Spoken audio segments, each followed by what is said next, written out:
Hello everyone. आज की class में जो बताने वाले हैं जो कि आज क्लास 7th का साइंस का एनसीईआरटी चैप्टर 3 के बारे में जो कि आप लोग देखते होंगे रेशो से यानी वस्त्र तक, यानी चैप्टर का नाम है रेशो से वस्त्र तक। ठीक है, तो आज सबसे पहले हम ध्यान देंगे फर्स्ट नंबर क्वेश्चन जो है तंतु। क्या है? तंतु। तंतु जो होते हैं ना, एक तंतु जो होते हैं एक यानी एक प्रकार से यानी रेशे होते हैं। क्या होते हैं? रेशे। यानी तंतु एक प्रकार से रेशे होते हैं जिससे तागे या धागे से यानी बनाए जाते हैं। क्या बनाए जाते हैं? तागे या धागे से बनाए जाते हैं। समझ गए होंगे कि एक प्रकार से रेशे होते हैं जिससे यानी तागे या धागे से वो तंतु क्या किया जाता है? बनाए जाते हैं। चलिए, तो प्राकृतिक तंतु है किसे कहते हैं? तो बताइएगा प्राकृतिक तंतु है क्या? तो जो तंतु यानी पादपों या जंतुओं से प्राप्त होते हैं, यानी तंतु पादपों या जंतुओं से प्राप्त होते हैं उन्हें प्राकृतिक तंतु कहते हैं। क्या कहते हैं? प्राकृतिक तंतु। यानी जो तंतु पादपों या जंतुओं से प्राप्त होते हैं उन्हें ही प्राकृतिक तंतु कहते हैं। समझ गए होंगे। तो बताइए, अगला पॉइंट है पादपों से प्राप्त तंतु क्या? यानी पादपों से प्राप्त तंतु का नाम आपको यदि पूछ लिया जाए तो क्या क्या होगा? तो बताइए, कपास, रुई, जूट यानी पटसन। क्या है? पटसन आदि। ठीक है ना। चलिए, अगला नंबर क्वेश्चन पे ध्यान देंगे मेरे प्यारे दोस्त, और बने रहिएगा हमारे साथ कंटिन्यू। ठीक है ना। चलिए, ध्यान दीजिएगा, खाली हमारे साथ बने रहना है। ठीक है। जंतुओं से प्राप्त तंतु यानी जंतुओं से प्राप्त तंतु है क्या क्या? तो ऊन है तथा रेशम है आदि। यानी बताइएगा, ऊन, भेड़, बकरी या खरगोश प्राप्त होता है। क्या होता है? प्राप्त होता है। जैसे रेशमी तंतु रेशम कीट को यानी कोकून से खींचा गया। किस चीज़ से? रेशम कीट को यानी कोकून से क्या है? खींचा गया है, यानी उसको खींच कर लाया गया है। ठीक है। अब बताइएगा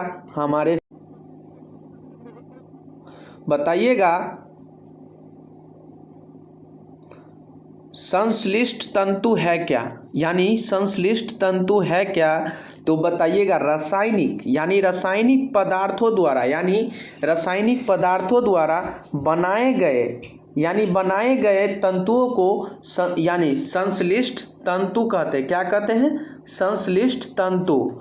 यानी रासायनिक पदार्थों द्वारा जो बनाए गए हैं, यानी रासायनिक पदार्थों द्वारा जो बनाए जाते हैं उस तंतु को क्या कहा जाता है? संश्लिष्ट तंतु कहते हैं। चलिए, आप बताएंगे रेशे। यानी रेशे है क्या? रेशे से आप क्या समझते हैं? तो यानी जंतुओं से प्राप्त किए जाने वाले रेशे को यानी जांतव रेशे कहते हैं। क्या कहते हैं? जांतव रेशे कहते हैं। ठीक है। चलिए, अगला नंबर क्वेश्चन पे बने रहिएगा और साथ ही साथ हमारे साथ कंटिन्यू ऐसा वीडियो पाने के लिए कंटिन्यू हमारे साथ जुड़े रहें। चलिए, आप बताएंगे रेशम के यानी फाइबर रेशम की कीट, यानी रेशम के फाइबर रेशम की कीट के यानी कोकून कोश से प्राप्त होता है। क्या चीज़ से प्राप्त होता है? कोकून यानी कोश से प्राप्त होते हैं। क्या होते हैं? कोश से प्राप्त होते हैं। चलिए, अगला पॉइंट है ऊन। यानी ऊन से आप क्या समझते हैं? तो ऊन जो है जिन जंतुओं के शरीर बालों से ढके होते हैं, क्या है, जिन जंतुओं के शरीर जो है बालों यानी बालों से ढके होते हैं उन रोएंदार यानी रोएंदार रेशों से प्राप्त की जाती है। रोएंदार जो रेशों से प्राप्त की जाती है उसे ही हम ऊन कहते हैं। जैसे में आप देखिएगा भेड़, बकरी, याक, लामा, ऊंट आदि क्या क्या होते हैं, जैसे में भेड़, बकरी, याक, लामा, ऊंट आदि ETC। ठीक है, चलिए तो आप बताइएगा, इसका पॉइंट देखिएगा कि भेड़ की रोएंदार यानी त्वचा पर 2 प्रकार के रेशे होते हैं। क्या होते हैं, रेशे जो है ना वो 2 प्रकार के होते हैं। एक जो है दाढ़ी के यानी रूखे बाल, और दूसरा जो है त्वचा के निकट यानी अवस्थित यानी तंतुरूपी मुलायम बाल। ठीक है, तो ध्यान देंगे अगले नंबर क्वेश्चन पे बताइएगा। इसका एक अलग पॉइंट जो है आपका कि तंतुरूपी बाल ऊन यानी कर्तित ऊन है जो बनाने के लिए यानी रेशे प्रदान करते, क्या करते हैं, बनाने के लिए रेशे प्रदान करते हैं।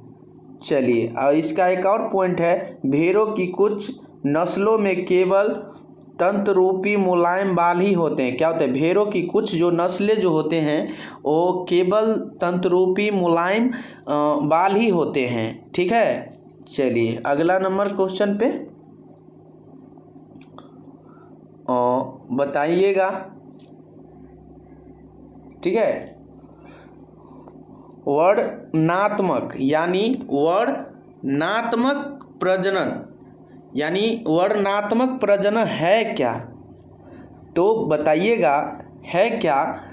तंतुरूपी मुलायम यानी तंतुरूपी मुलायम बालों जैसे विषय यानी गुण युक्त यानी भेड़ें उत्पन्न करने के लिए जनकों के चयन की प्रक्रिया को चयन की प्रक्रिया को वर्णनात्मक प्रजनन कहलाती हैं। समझ गए होंगे, उम्मीद करते हैं कि तंतुरूपी यानी तंतुरूपी मुलायम बालों से जैसे यानी विषय गुण युक्त भेड़ यानी भेड़ उत्पन्न करने के लिए जनकों के चयन की प्रक्रिया यानी वर्णनात्मक प्रजनन कहलाते हैं। ठीक है, चलिए एक पॉइंट जो है आपका ऊन प्रदान करने वाले तंतु, तो हमारे देश के विभिन्न भागों से भेड़ों की अनेक नस्लों यानी नस्लें पाई जाती हैं।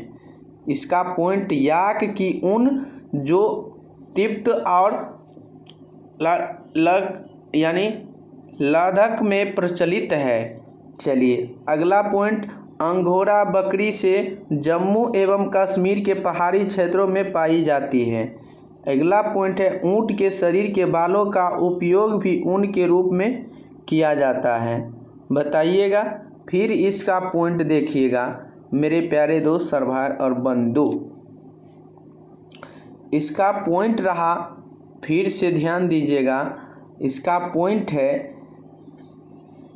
कि दक्षिण अमेरिका में पाए जाने वाले लामा और एल्पेका से भी ऊन प्राप्त होती है। समझ गए होंगे, लामा और एल्पेका से भी ऊन प्राप्त होती है।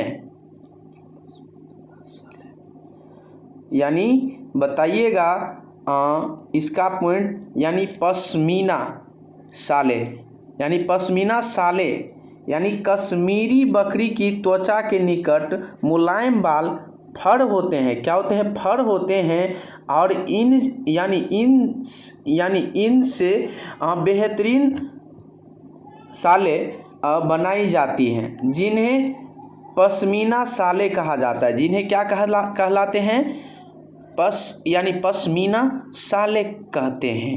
ठीक है, भेड़ पालन जो है कहाँ पे किया जाता है। ठीक है, भेड़ पालन जो है जम्मू कश्मीर हिमाचल प्रदेश उत्तराखंड पर्वतीय क्षेत्रों में हरियाणा, पंजाब, राजस्थान, गुजरात के मैदानी क्षेत्रों में, सिक्किम के पहाड़ों यानी पहाड़ियों क्षेत्रों में।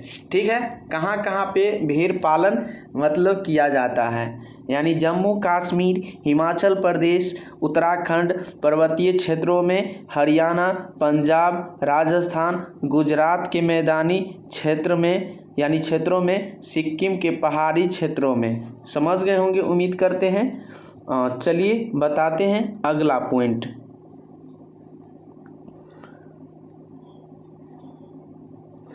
आप बताइएगा,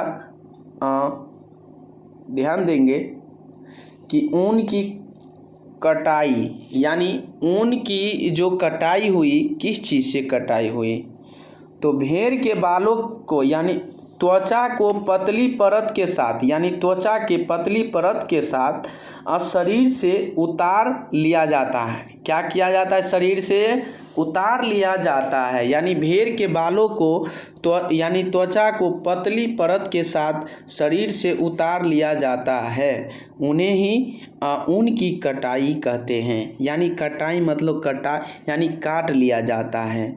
क्या कर लिया जाता है? काट लिया जाता है। अब बताइएगा अगला पॉइंट के बारे में, अभिमार्जन। ठीक है, अभिमार्जन क्या है? तो त्वचा सहित उतारे गए बालों को यानी टंकियों में डालकर अच्छी तरह से धोया जाता है। टंकियों में डालकर उसे अच्छी तरह से धोया जाता है। ठीक है, और जैसे उनकी चिकनाई, घुल और गर्त निकल जाए, यह प्रक्रम अभिमार्जन कहलाता है। क्या कहा जाता है? अभिमार्जन कहलाता है, यानी कहलाता है। ठीक है, इसका प्रक्रम है क्या? इसका प्रक्रम के बारे में जानेंगे सबसे पहले कि ऊन की कटाई, क्या? ऊन की कटाई, और फिर जानेंगे अभिमार्जन यानी छंटाई, बड़ की छटाई। ठीक है, बड़ की छटाई, रंगाई यानी रीलिंग। तो उम्मीद करते हैं मेरे प्यारे दोस्त और भाई और बंधु, बताइए रेशम है क्या? रेशम सिल्क के यानी रेशे भी जानतव रेशे होते हैं। रेशम के कीट रेशम के फाइबरों यानी फाइबरों को बनाते हैं। ठीक है, सेरीकल्चर जो है रेशम प्राप्त करने के लिए रेशम के कीटों को पालना, रसम यानी कीट पालन यानी सेरीकल्चर कहलाता है। ठीक है, सेरीकल्चर कहलाता है। समझ गए होंगे आप लोग। रेशम प्राप्त करने के लिए जो रेशम की कीटों को जो पालन यानी रेशम निकट की यानी पालन से सेरीकल्चर कहलाता है। ठीक है, रेशम कीट यानी रेशम कीट के बारे में बताइएगा कि मादा रेशम कीट अंडे देती है। मादा रेशम कीट जो होते हैं वो क्या अंडे देती है, और जिन से लार्वा निकलते हैं। लार्वा क्या होते हैं? निकलते हैं, जो यानी कैटर पीलर रेशम कीट कहलाते हैं। क्या कहलाते हैं? कैटरपिलर। इसी का दूसरा नाम जो है रेशम कीट कहलाता है। इसी का दूसरा नाम क्या है? समझ गए होंगे आप लोग। चलिए अगला नंबर क्वेश्चन,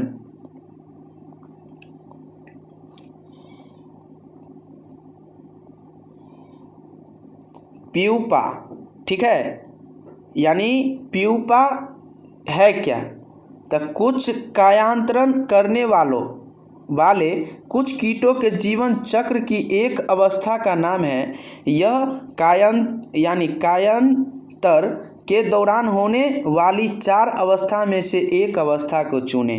ठीक है, और इनका यानी इन कीटों के कायांतर की 4 यानी अवस्थाएं हैं, जो भ्रूण, डिंभ है, प्यूपा है तथा पूर्ण की कीटिया यानी पूर्णक है। ठीक है, पूर्णक, पूर्णक है। क्या है? पूर्णक, पूर्णक है।